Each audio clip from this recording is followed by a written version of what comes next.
બાબરથી અમદાવાદ માટે નવી એસી luxury bus સેવાનો પ્રારંભ મંત્રી સ્વરૂપજી ઠાકોરે લીલી ઝંડી આપી। બાબરના નાગરિકો માટે ખુશખબર। બાબર બસ સ્ટેન્ડને રાજ્ય સરકાર તરફથી નવી એસી લક્ઝરી બસની ભેટ આપવામાં આવી।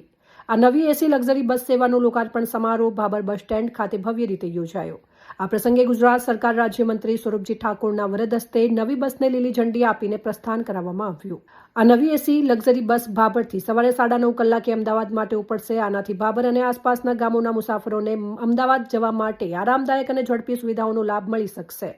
ઉપસ્થિત મહાનુભાવો આ સમારોહમાં બાબર નગરપાલિકા પ્રમુખ, બાબર શહેર ભાજપ પ્રમુખ, શહેર મંત્રી સહિત ભારતીય જનતા પાર્ટીના આગેવાનો, હોદ્દેદારો, યુવા કાર્યકર્તાઓ અને બાબર શહેર અને તાલુકામાંથી પધારેલા મોટી સંખ્યામાં પ્રજાજનો હાજર રહ્યા હતા। કાર્યક્રમને સફળ બનાવવા માટે ભાજપના કાર્યકર્તાઓએ ભારે જહેમત ઉઠાવી હતી। અહેવાલ ગોપાલ પૂજારા, બાબર વાવ, થરાદ।